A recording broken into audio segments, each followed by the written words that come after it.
Good morning, everybody. I hope today is finding you well. I just got finished with my Bible study and looking, I read Exodus 4 to 6 and John chapter 19. And I looked at the reluctance of Moses. Moses made every excuse in the world not to do what God wanted him to do. I can't speak well. People won't listen to me.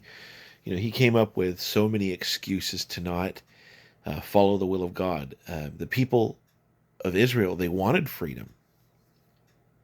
But when Pharaoh began to put pressure on them because of what Moses and Aaron had said, let my people go worship me.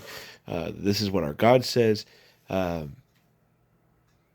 the people who were crying out for freedom went right back to slavery. Then I read John 19 and the scourging of Jesus and how he stood his ground and he endured the cross. Though he was God, he could have easily found a way to get out of the cross. He could have called angels to his side. He could have done so many things, and yet he never spoke a word in his own defense.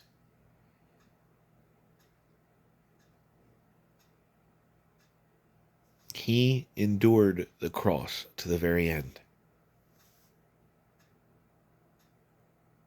And that's something that I think shows the obedience that God is looking for through the example of his son. And a lot of people might say, well, I'm not Jesus, I'm not Jesus. But they will cry out, set me free from my addiction, set me free from my pain, set me free from whatever it is that they are bound to. But they won't endure the suffering for it. Pilate gave Jesus every out, every way to confess. The high priests, when they were leveling false accusations at him, Jesus didn't speak a single word in his own defense. And I recall the words he said, "No one takes my life. I lay it down, and I will pick it up again." We fast forward to some time after the church was established. There was a deacon of the church named Stephen. And as a deacon, Stephen's duties were to make sure that the widows were taken care of, that there was the physical needs of the church were being met. Those who could not take care of themselves were being taken care of from the distribution of the people.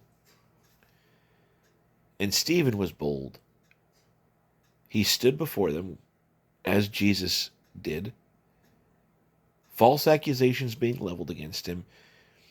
And Stephen, unlike Jesus, went from the Old Testament up until Christ and showed how the scriptures proved Jesus. And the men didn't want to hear it, and they took him out and they stoned him to death. And he prayed, "Father, forgive them." And he saw Jesus sitting at the right hand of the Father. Paul writes, and Paul oversaw the death of Stephen, but Paul writes it was the same Spirit that rose Jesus from the dead that lives also in us. This world that we live in is going to try to beat us down. They're going to do everything they can to get us to shut up about Jesus, to get us to shut up about freedom, to get us to shut up about the hope that we have through Christ. The world is going to do everything it can to silence us. And we could be like Moses and make excuses. We could be like the Israelites and balk and try to cower back and play nice with our slave masters. Or we could be like Jesus. We could be like Stephen and Peter, James, John, and the rest of the apostles and martyrs from their time until this very minute that we're speaking, and not back down from our faith. Stand firm and trust in the promises of God, even if it means our lives are taken from us. We need to stand firm on the promises of Christ. I'd love to hear your thoughts. Let's talk about it. I love you. I'm praying for you. We'll talk soon.